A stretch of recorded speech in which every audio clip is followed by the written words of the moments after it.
नमस्कार। आज हम एस्ट्रोलॉजी क्लास ना लेते हुए कुछ मुंडेन एस्ट्रोलॉजी पर बात करेंगे। मुंडेन मतलब वर्ल्डली, जो एक्चुअल में वर्ल्ड में होता है। सी, मैं है ना, I am an astrologer, but I am also PhD in computer science and engineering. मेरा मेन विषय जो है विलय से डिज़ाइन है, और मैंने आज से 15 करीब 20 साल पहले ये पुस्तक लिखी थी, a scientific study of astrology and allied subjects. हालांकि उस समय हमने 1000 प्रतियां इसकी निकाली थी और वो सभी सोल्ड आउट हो गई थी। मेरे पास शायद कोई 2-4 बची होगी। तो यदि कोई इसे परचेस करना चाहता है तो वो मुझे मैसेज कर सकता है। पर आज का विषय जो है वो ये नहीं है। आज हम बात करेंगे मुंडेन एस्ट्रोलॉजी पर। तो आप देख रहे हैं कि बहुत सारे एस्ट्रोलॉजर जो YouTube पर काफ़ी हावी है, काफ़ी उनके एक के बाद वीडियोस आते रहते हैं। सभी लोग बहुत बुरी तरह से डरा रहे हैं कि मार्च 2025 में कुछ प्लैनेट्स का जमावड़ा हो रहा है, जिसके फलस्वरूप वर्ल्ड में काफ़ी सारी प्रॉब्लम आ सकती है। न सिर्फ मार्च, इसके आगे भी तमाम 2025 वर्ष के लिए बहुत सारे प्रेडिक्शंस आ रहे हैं जो कि फेवर में नहीं है ग्लोबल पीस और प्रॉस्पेरिटी के। तो क्या ये वाकई में सच है, या ये लोग ऐसे ही अपने मन से डरा रहे हैं? और क्योंकि आजकल देखिए डिसइंफॉर्मेशन का ज़माना है ना। जो चाहे वो लिख सकता है, क्योंकि हमारे देश में भी मीडिया पर कोई पाबंदी नहीं है एज सच, और हर कोई अपने विचार व्यक्त करने के लिए पूर्ण रूप से स्वतंत्र है। So the question is, are these predictions really true? Do we have to pay attention to them, or they are just means of making money and fame and all these things? तो मैं किसी का नाम नहीं लेना चाहता, और न ही मुझे इस पर कोई पर्सनल आपत्ति है, पर मैं आप सभी के ध्यान में ये लाना चाहता हूँ कि हमें हर चीज़ जो सुनने में आ रही है या दिखने में आ रही है, खासकर मीडिया, सोशल मीडिया पे, हमें तुरंत उस पर विश्वास नहीं करना चाहिए। So that is the first lesson, always remember. मैं एस्ट्रोलॉजी को कुछ दूसरे तरीके से देखता हूँ, एक साइंटिफिक वे में देखता हूँ, और समझने की कोशिश करता हूँ कि जो प्रेडिक्शंस या जो भी इसमें आते हैं वो क्या वाकई में सही है। तो देखिए, ये बात सही है कि 29 मार्च को 6 ग्रहों का जमावड़ा हो रहा है मीन राशि में, है ना। तो मीन राशि जो है, यदि आप नैसर्गिक चार्ट देखेंगे तो मेष लग्न से शुरू होता है, और मीन राशि जो है 12वें घर में पड़ती है। मीन राशि जो है 12वें घर में पड़ती है, और मीन राशि जो है एक स्पिरिचुअल राशि है, क्योंकि ये गुरु के द्वारा रूल की जाती है, और जल इसका वो है। तो भावनात्मक, इमोशनल जो हमारे में फीलिंग्स आती है वो मीन राशि के कारण आती है। अभी आपने देखा होगा कि महाकुंभ में भी काफ़ी भीड़ रहा लोगों का। एक आपने देखा होगा, एक इस प्रकार का नेचुरल भाव, भक्ति सब जनमानस में उमड़ा। तो ये किस कारण से उमड़ा? क्योंकि ये एक योग चल रहा है, अभी अप्रैल तक चलेगा। वृषभ राशि के स्वामी शुक्र और मीन राशि के स्वामी गुरु का आपस में एक्सचेंज है। इसका मतलब ये कि मीन राशि के स्वामी गुरु जो है वो है वृषभ में, और वृषभ राशि के स्वामी जो है वो है मीन राशि में। अब यहाँ पर ये ध्यान रखने वाली बात है कि वृषभ राशि जो है वो हमारे भारतवर्ष की जो कुंडली है 1947 मिडनाइट की, जो भारत का जो बर्थ हुआ था, वो उस समय भी जो भारत का लग्न या राशि जो थी वो वृषभ राशि थी। और मीन राशि जो है ये रिलीजियस राशि है। तो भारतवर्ष और मीन राशि का मतलब वृषभ और मीन राशि का जो एक्सचेंज हुआ है इनके स्वामित्व का, ये बताते हैं कि भारत का जनमानस जो है रिलीजियस भावना में डूबेगा, और ये करीब करीब अप्रैल तक ये योग बन रहा है। ठीक है, अब वापस आप आइए 29 मार्च को क्या हो रहा है। तो 29 मार्च को 2-3 चीज़ें एक साथ हो रही है। पहली चीज़ तो जैसे मैंने बताया कि आपके 6 ग्रह मीन राशि में एकत्रित हो रहा है। संयोग से उसी दिन आपका ग्रहण भी पड़ रहा है, ग्रहण योग भी है उस दिन। और तीसरी जो चीज़ इम्पोर्टेंट है, उस दिन शनि और राहु जो है ये भी आपस में इनकी युति होगी करीब करीब 29 मार्च के आसपास, plus minus few days here and there.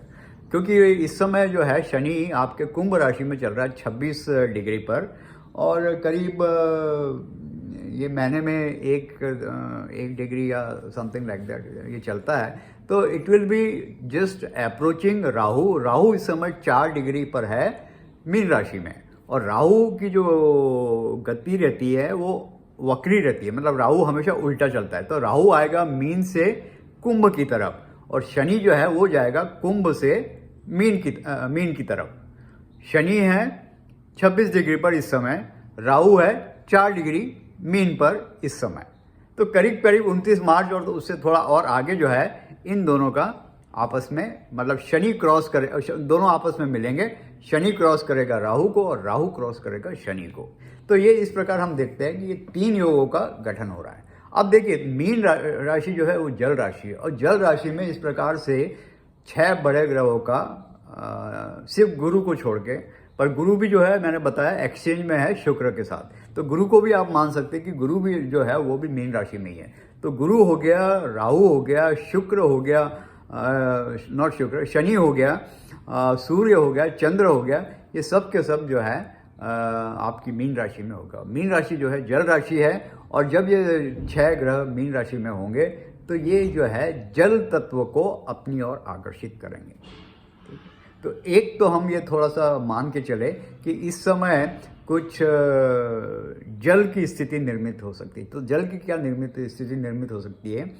बाढ़ आ सकता है, पानी आ सकता है। पानी ऐसा आ सकता है कि अनएक्सपेक्टेड आ सकता है, कहीं से भी एकदम से पानी का प्रवाह चालू हो जाएगा, कहीं से एकदम से बाढ़ जैसी स्थिति निर्मित हो जाएगी।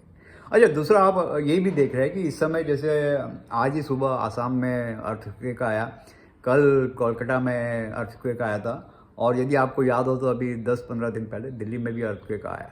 तो आप देख रहे हैं कि ये नेचुरल कैलेमिटी, मतलब जिसमें आपका अर्थक्वेक है, ये भी बढ़ते जा रहा है। तीसरा, आप जो यदि थोड़ा सा आप ऑब्जर्व कर रहे हैं नेशनल ग्लोबल लेवल पे, तो यूएस में प्राय हर दिन तो नहीं कह सकते, बट इतना ज़्यादा विमानों का हादसा अपने आप में एक शॉकिंग और सरप्राइजिंग इवेंट है। अभी कल ही हमने भी वीडियो शेयर किया था कि कैसे एक साउथ ईस्ट एयरलाइन जो है उसका एक प्राइवेट एयरलाइन से एक्सीडेंट होते बचा। At the last moment south east airline ने जो है उसको, मतलब उसके ऊपर से वो निकल गई। इसके पहले भी अमेरिका में 2-3 और मेजर हादसे हुए, एक वाशिंगटन डीसी में हुआ, और भी हुए जिसमें काफ़ी लोगों की जानें भी गई है। तो आप देख रहे हैं कि यूएस जो है काफ़ी प्रभावित है इस समय, और वहाँ पे नेचुरल कैलेमिटीज काफ़ी बढ़ रही हैं। तो अच्छा, तो हम ये कह सकते हैं कि कुछ नेचुरल कैलेमिटीज़ और आपदाएं 29 मार्च के आसपास से आप एक्सपेक्ट कर सकते हैं। साथ में आप ये भी देखें कि शनि और राहु जो है इनका आपस में युति हो रहा है। अब शनि जो है वो एक तरीके से भारत को दर्शाता है। शनि जो है, भारत इज रूल्ड बाय शुक्र, Shani and all this planets. तो जब शनि और राहु का युति होगा तो ये भारत के जनमानस में एक थोड़ा सा फैनेटिक टाइप का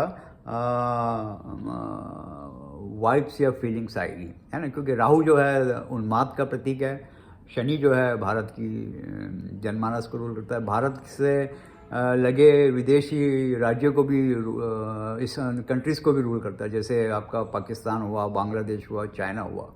तो मुझे ऐसा लगता है, जो मेरा इंटरप्रिटेशन है, कि आप बांग्लादेश हो गया, आप वेस्ट बंगाल हो गया, यहाँ पर, और ख़ासकर पाकिस्तान में तो चल ही रहा है, चलते रहा है, और इवन चाइना में भी कुछ ऐसी घटनाएं होगी जो कि काफ़ी तबाही लाने की क्षमता रखती है।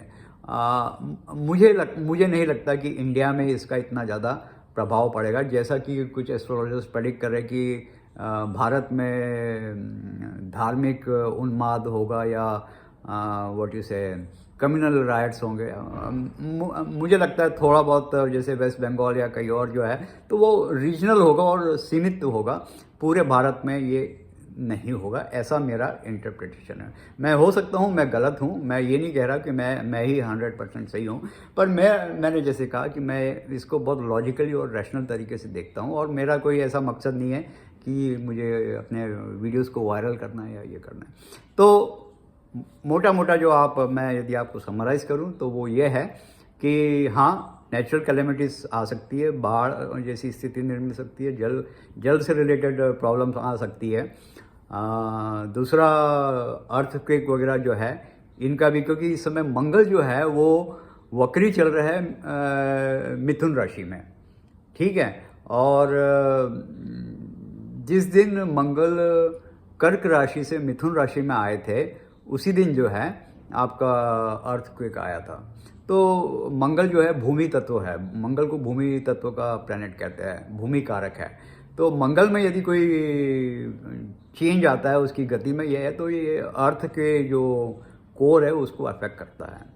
तो इस प्रकार देखें कि हम दो चार सारी चीज़ें इकट्ठी हो रही है, और इसलिए ये कहना अतिशयोक्ति नहीं है कि there will be problems, right.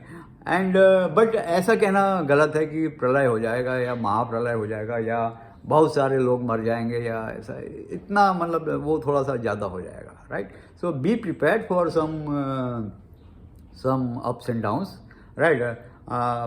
साथ ही आप ये भी देख रहे हैं कि रशिया और यूएस बहुत अच्छे से जा रहा है। तो पहले जो वर्ल्ड वार 3 की जो स्थिति निर्मित हो रही थी, एटलीस्ट वो अभी कुछ समय के लिए तो वो थोड़ी सी डाउन हो गई है ना। इनफैक्ट कल या परसों में आपका यूक्रेन और यूएस के बीच में डील भी साइन हो रही है।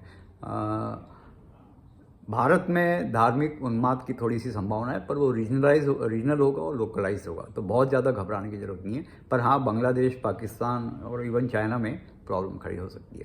तो दोस्तों, ज़्यादा मतलब इस पर चिंतित ना हो, ठीक है। संयम से काम ले, थोड़ा केयरफुली, थोड़ा आपकी यात्राएं वगैरह थोड़ा देखभाल के करें। जो पहाड़ वाले क्षेत्र है या नदी वाले क्षेत्र है वहाँ पर ना जाए, ठीक है। घर में रह के कार्य करें, और थोड़ा अपने आप को और अपनी फैमिली का ध्यान रखें। बस आज इतना ही, धन्यवाद।